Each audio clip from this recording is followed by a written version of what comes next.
Welcome नाज़रीन, minute minute के साथ कमरुज़्ज़मान भट्टी आपकी खिदमत में हाज़िर है। कराक्रम ने एक इनिशिएटिव लिया और पाकिस्तान का जो बड़ा इशू है पॉपुलेशन, उसके ऊपर एक रिसर्च पेपर, क्योंकि आबादी का दिन गुज़रा और उसी के हवाले से एक भरपूर तकरीब। और रज़ा रूमी साहब इस आप कह लें थिंक टैंक को पूरा रन कर रहे हैं वाशिंगटन डीसी से। रज़ा साहब, आपका थिंक टैंक काम तो कर रहा है और नेचुरली इश्यूज़ को हाईलाइट भी करता है और मसाइल की तरफ भी बता रहा है कि कौन कौन से मसले हैं। तो अब आबादी का इशू जो है पाकिस्तान का, ये कितना ज़्यादा भयानक हो गया, कितना सीरियस हो गया है और कितना इग्नोर हो रहा है? जी, बहुत शुक्रिया। देखिए, ये हमारा थिंक टैंक ये तो पहला ये कदम है। आबादी का मसला बहुत संगीन है और ये इतना बड़ा मसला है कि इसके ऊपर बातचीत नहीं होती, मीडिया भी इसको कवर नहीं करता, हमारी सियासी पार्टी इसको कवर नहीं कर रही सही तरह से। देखिए, हम ऑलरेडी 25 करोड़ से तजावुज़ कर गए हैं और आने वाले सालों में पाकिस्तान की आबादी जो है 2050 तक डबल हो सकती है। 40 करोड़। जी, बिल्कुल, उससे भी ज़्यादा हो जाएगी। और यहाँ पे जो मसले हैं पानी के, वसाइल के, ज़राअत के, अर्बन हाउसिंग के, ज़मीन के, वो हर चीज़ इससे कंपाउंड हो रहा है मसला और उसके लिए कुछ किया नहीं जा रहा। सूबाई हुकूमतें, मरकज़ी हुकूमत जो है वो बातें बड़ी वो करते थे एक ज़माने में, अब तो वो बात भी नहीं करते इस मौजू की तरफ। ये सबसे बड़ा मसला है इस वक्त पाकिस्तान का और इसके ऊपर तवज्जो सबसे कम है। 70s में इस इशू को एक प्रायोरिटी थी। जी, 77 के बाद जो है 80s के बाद ये इशू बिल्कुल कहीं पे गवर्नमेंट की प्रायोरिटी में नहीं, डिपार्टमेंट मौजूद है। जी, और डिपार्टमेंट मौजूद है लेकिन इंतहा पसंदी माशरे में फैल गई है ना, तो इंतहा पसंदी से लोग डरते हैं। टीवी और रेडियो के ऊपर ऐड नहीं चलते। मसलन जो तरीक़ाकार होते हैं आबादी को कंट्रोल करने के ख़वातीन और मर्दों के लिए, उसके इश्तिहारों पे पाबंदी लगी हुई है। ये पिछली गवर्नमेंट जो थी उसने बाकायदा इसको कहा कि टीवी पे कोई इश्तिहार नहीं चलेगा, वो अभी भी जारी है वो पाबंदी। अब आप लोगों को अगर नहीं बताएंगे कि उन्होंने कहाँ जाना है ख़वातीन को, मर्दों को, तो कैसे कंट्रोल होगा? और वसाइल भी नहीं जा रहे इस साइड पर। रज़ा रूमी साहब, मुस्लिम वर्ल्ड्स की बात होती है जी। और ये कहा जाता है कि आबादी का इशू जो है जी। इसको ना छेड़ा जाए इसमें। तो लेकिन बहुत सारे मुस्लिम वर्ल्ड हैं, जो इजिप्ट की बात हुई, जी। बांग्लादेश की बात हुई, ईरान की जी, बात हुई, बिल्कुल। इंडोनेशिया की बात हुई। ये सारे मुस्लिम वर्ल्ड्स में आबादी को एक इशू के तौर पे लिया गया है, तो पाकिस्तान में क्यों नहीं लिया जाता? देखिए जी, मैंने यही अर्ज़ किया था अभी आपसे, आपने सही बात कही कि ईरान हो, अब बांग्लादेश हमारे 2 पड़ोसी हैं हमारे ख़ित्ते में, उन्होंने बाकायदा इसके ऊपर काबू पाया और जो मज़हबी लीडर्स थे उनको भी शामिल किया, उनको भी समझाया, उनकी मदद ली, मावनत ली। लेकिन पाकिस्तान, आपको पता ना, ख़ास है एक इस्लाम का किला कि यहाँ पे आप बात भी नहीं कर सकते और यहाँ पे इंतहा पसंदी जो की सोच जो फैली हुई है और वो भी मफरूज़ों पे मबनी है। क्योंकि हकीकत ये है कि अल्लाह ताला ने हमें शऊर दिया है, अक़ल दी है, इंटेलेक्ट दिया है, हमें इंसानों को जो क्या वो कहते हैं अशरफुल मखलूक़ात बनाया है। तो हम अपना आज का सोचें, मुस्तक़बिल का सोचें, अपने बच्चों का सोचें, अपनी ज़मीन का सोचें, तो हम उस पे गौर नहीं कर रहे। तो ये यहाँ पर हमें लड़ाई झगड़ा नहीं करना, हमें बातचीत करनी है, उनको शामिल करना है।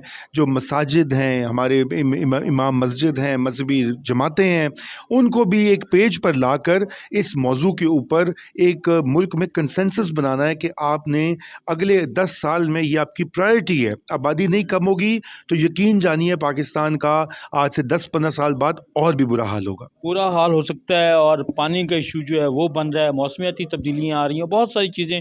और इन सारे इश्यूज़ को एड्रेस करने के लिए बहरहाल आबादी को कंट्रोल करना होगा।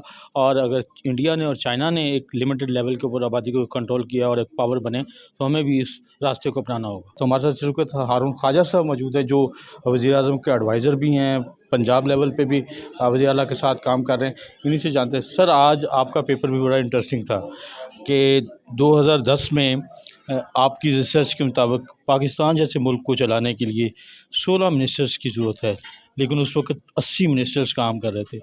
तो आज भी लोग कहते हैं कि मसाइल का हल जो है वो यही है कि आप गवर्नमेंट्स जो हैं वो अपने अखराजात को, अपनी चीज़ों को मिनिमाइज़ करें और पब्लिक की तरफ बहुत सारी चीज़ों को शिफ्ट करें। तो जहाँ 16 मिनिस्टर्स की ज़रूरत हो वहाँ 80 हों और आज भी, तो कैसे चलेगा? बिस्मिल्लाहिर्रहमानिर्रहीम। सो पहले ये कराकोरम इनिशिएटिव है। It's a Washington DC based आप समझें थिंक टैंक कह लें या पॉलिसी इनिशिएटिव कह लें। और हमारा फोकस ये है कि पाकिस्तान और साउथ एशिया के जो ममालिक हैं और वहाँ के लोग जो हैं उनके मसाइल उसके ऊपर फोकस किया जाए। इसके अलावा क्योंकि वाशिंगटन डीसी में बेस्ड है और कराकोरम का नाम, क्योंकि कराकोरम की पहाड़ियाँ हैं वो अफ़गानिस्तान से लेके तो चाइना तक जाती हैं, तो इसका नाम इसलिए रखा है कि हम शायद कोई एक ब्रिज का रोल अदा कर सकें फ्यूचर में। ये इस वक्त जो दो बड़ी ताकतें हैं दुनिया की, चाइना और यूनाइटेड स्टेट्स, उसके दरमियान। दूसरी बात मैं ज़रा क्लैरिफाई कर दूं, मैं 1997 से 1999 तक वज़ीर आज़म पाकिस्तान का एडवाइज़र था और 2008 से 2012 तक वज़ीर आला पंजाब का। सो अब नहीं हूँ। अच्छा, अब आपके सवाल पे आते हैं।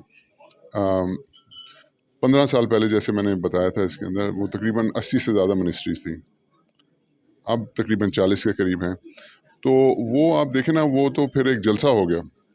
आप मैनेजमेंट स्टडीज़ वगैरह अगर वो आप पढ़ें तो जो बोर्ड बनते हैं बड़ी बड़ी कंपनियों के, उसमें ये एक चीज़ कही जाती है कि डबल डिजिट में नहीं जाना चाहिए बोर्ड मेंबर्स। किचन कैबिनेट होती है वो मतलब यानी कि मैक्सिमम 9 होने चाहिए, 10 नहीं होने चाहिए। और जितना वो स्लीक होगा, जितने अच्छे और टॉप क्लास और थिंकर लोग होंगे, उतनी बेहतर डिसीजन मेकिंग होगी। तो अब इस बात को आप सामने रखें यार, हमारी कैबिनेट आज से 15 साल पहले 80 लोगों की थी, तो उसमें आप मतलब वो तो जलसा हुआ ना, हाँ। वो कैबिनेट तो नहीं हुई। तो किन-किन अब से वज़ीर आज़म मशवरा करेगा, कैसे चलेगा? मतलब उस कमरे में जहाँ 80 बंदे बैठे हैं वहाँ पे क्या गुफ्तगू होनी है। और अगर 40 हैं जो आजकल हैं, तो उसमें भी वो भी जलसा ही है, तो वो छोटा जलसा है। तो जलसे में से तो कोई चीज़ नहीं निकल सकती है। तो अगर आप समझ रहे हैं कि इस किस्म की गवर्नेंस के साथ आप कुछ आउटपुट निकाल सकते हैं, तो ये तो नहीं होने वाला। हमने इस पे रिसर्च की है। जैसे मैंने कहा, मुझे 27वां साल है पाकिस्तान की गवर्नेंस और इसके प्रॉब्लम्स और सॉल्यूशंस के ऊपर रिसर्च करते हुए। तो हम समझते हैं कि पाकिस्तान जो है उसको बड़ी स्लीक गवर्नमेंट चाहिए। मैक्सिमम 16 मिनिस्ट्रीज चाहिए, और 16 मिनिस्ट्री भी वो मैं जैसे बता रहा था कि 8 मिनिस्टर इस तरफ बैठे हैं, 8 इस तरफ बैठे हैं, बीच में प्राइम मिनिस्टर बैठा है, वो भी बहुत ज़्यादा है। उसके लिए हमने उनको 5 क्लस्टर्स में डिवाइड किया है कि 5 सीनियर मिनिस्टर जो हैं वो प्राइम मिनिस्टर से डे टू डे चीज़ों पे डिस्कशन करें, और हर 2 हफ्ते बाद फिर प्राइम मिनिस्टर जो है वो 16 मिनिस्टर्स के साथ मिले। ये हमने एक स्ट्रक्चर पाकिस्तान का बनाया, उसका नाम है पाकिस्तान प्लान, उसका हमने नाम रखा हुआ। और पाकिस्तान प्लान के तहत आपने ये भी बताया कि 100 के करीब इश्यूज़ हैं, जिसको आप 16 पॉइंट्स को अगर फोकस करें तो वो हल हो सकते हैं। उसमें नेचुरली पॉपुलेशन है और बहुत सारी चीज़ें। जी, तो अब ये तो आपको मैं हमारा प्रपोज गवर्नेंस स्ट्रक्चर बता रहा था कि 16 मिनिस्ट्रियों से पाकिस्तान को चलाना चाहिए।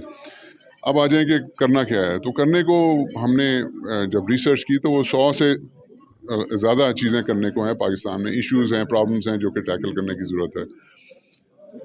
लेकिन वो अगर 100 चीज़ें उनके पीछे पड़े तो कुछ भी नहीं होगा, फोकस लूज़ हो जाएगा।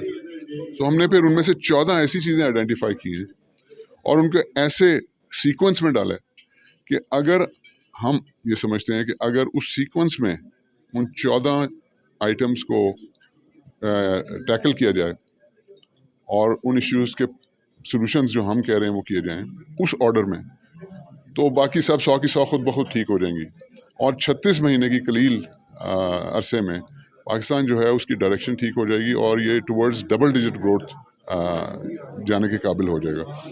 तो उसमें पॉपुलेशन नंबर 2 है, और जैसे मैंने कहा कि मेरा बस चलता है उसको नंबर 1 रखता है, इतना वो इम्पोर्टेंट सब्जेक्ट है। लेकिन नंबर 1 आइटम है सिविल सर्विस रिफॉर्म, क्योंकि पॉपुलेशन का जो सलूशन है वो इम्प्लीमेंट भी हमारे सरकारी अफसरान ने करना है। तो ये जो स्ट्रक्चर है सरकारी अफसरान का, अफसरशाही, उसको ठीक करने की ज़रूरत है सबसे पहले। वो होगा तो फिर बाकी सब कुछ होगा। वो होगा तो ठीक होगा। और अब हमारे यहाँ तो नेचुरली इस वक्त एनर्जी क्राइसिस कोई टॉप लेवल पे रखा जाता है, हालांकि अपनी आपने जो कैटेगरी उसमें वो 10वें 12वें नंबर पे आता है। तो मैं लास्टली जानना चाहूँगा कि हमारे यहाँ फोकस क्यों नहीं किया जाता, जितने भी इश्यूज़ हैं day by day issues media के ऊपर, बाकी जगहों के ऊपर जो है वो पॉलिटिकल तो होते हैं, बाकी चीज़ें होती हैं, लेकिन ये जो इशू है पॉपुलेशन का और बाकी, इसको फोकस ना होने की वजूहत। अच्छा, पहले मैं ज़रा एनर्जी का आपका जवाब दे दूँ। देखें, एक घर है, उसमें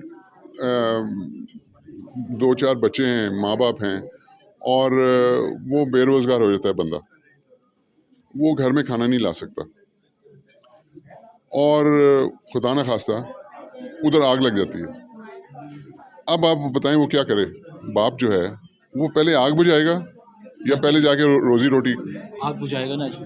तो आग जो है वो असल में प्रायोरिटी नहीं थी, प्रायोरिटी थी कि रोजी रोटी का इत्माम करना, लेकिन क्योंकि आग लग गई है इसलिए आग नंबर 1 हो गई है। तो एनर्जी जो है ना, एनर्जी प्रायोरिटी नहीं थी। एनर्जी को तो अगर प्रॉपर्ली टैकल किया जाता तो वो प्रॉब्लम होना ही नहीं था, लेकिन आप समझे वो आग लग गई है इसलिए वो सबसे ऊपर आ गई है, क्योंकि हर किसी की जेब से पैसे निकल रहे हैं, बिल हर किसी को आता है, हर किसी का बिजली का मीटर लगा हुआ है, और जिस तरह से इस मामले को मिसमैनेज किया गया है ये तो उसका रिजल्ट है, मतलब आग लगी हुई है इसलिए वो यहाँ टॉप पे आ गया। लेकिन अगर आप इसको सीक्वेंस वाइज प्रॉपरली पाकिस्तान को एड्रेस करना चाहते हैं तो वो सीक्वेंस है जो मैंने आपको अभी दिखाई थी।